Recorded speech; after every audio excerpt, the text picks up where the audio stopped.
The Earth Science Division here at Pacific Northwest National Laboratory, we are tasked with performing research in the taxpayer's interest as it pertains to the subsurface and the atmosphere. Our job is to take on research problems and help make the world a safer and more secure place. And so that could be anything from helping to work on remediation from old Manhattan Project sites like Hanford, or it could be things like developing new technologies to support geothermal energy. The Hanford site was established as part of the Manhattan Project. Its primary purpose before the end of the Cold War was to develop plutonium for nuclear bombs. When the Cold War ended, the primary purpose of the Hanford site was to clean up the environmental contamination that was left on the site. At Pacific Northwest National Laboratory, we're trying to push the envelope a little bit on how geophysics is used, from being more as a characterization tool to understand what the geology is of the subsurface, to use geophysics as more of a monitoring tool to see how things change over time.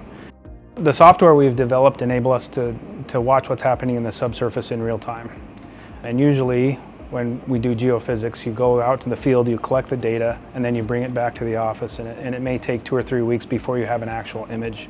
What's different about what we do is that we have instrumentation that's continuously recording, and then that instrumentation sends the data back to a supercomputer at PNNL, where it's processed and turned into a time-lapse image and posted to a website so people can actually watch what's happening in real time. EGS CoLab stands for Enhanced Geothermal Systems Collaboration. It is a DOE initiative that is led by Lawrence Berkeley National Labs, and we're a partner in it. The project itself exists largely inside the Sanford Underground Research Facility, which is the old Homestake mine in Leeds, South Dakota. Those projects started to investigate how to do long-term circulation through those fractures to develop these stable flow paths that EGS systems will require. So once we develop those stable flow paths, then we can begin to understand what the technical challenges will be when we do long-term operations inside geothermal settings. Models are really the linkages between the laboratory and the intermediate scale to the field scale, and will be an incredible resource in our ability to predict and understand geothermal resources at an industrial scale. And that's a good example of how the laboratories do fundamental R&D in support of developing industry understanding for development of energy resources.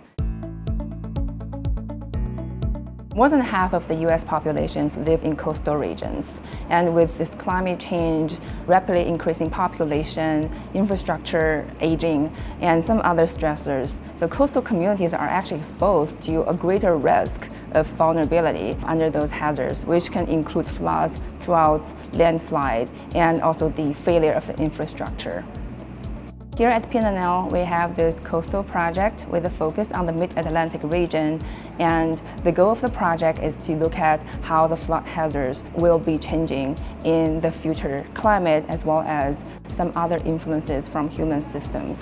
So to do that, we develop a high-resolution modeling framework which really represents the processes from the climate to land, to river, through the coastal environment. So by building those models, we hope to have a better predictability of the flood hazards for the coastal regions, and also provide information for the decision makers about how they can possibly manage or adapt to the changing climate.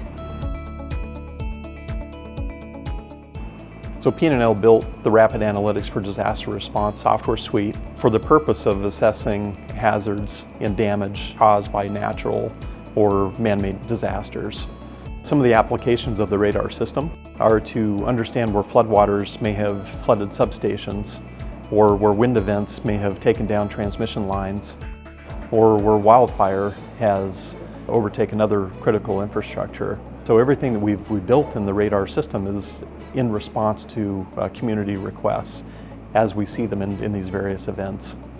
The analytics that come out of the radar system are about assessing the damage and being able to improve restoration of critical infrastructure, which ultimately for communities, this enables a higher resilience to these extreme events that we're seeing more frequently and a higher magnitude. The The research problems that this division takes on at PNNL really require a multidisciplinary approach. They're not the kind of thing, right, that industry can take on, or the problems are too big for our academic partners. It's an exciting time to be a geophysicist. We are past the point of campaign-style data. And we can take monitoring data and we can understand physical processes like we've never been able to. And we have the tools to create these remote and automated systems that will do injections and extractions and monitoring. So the future is very cool.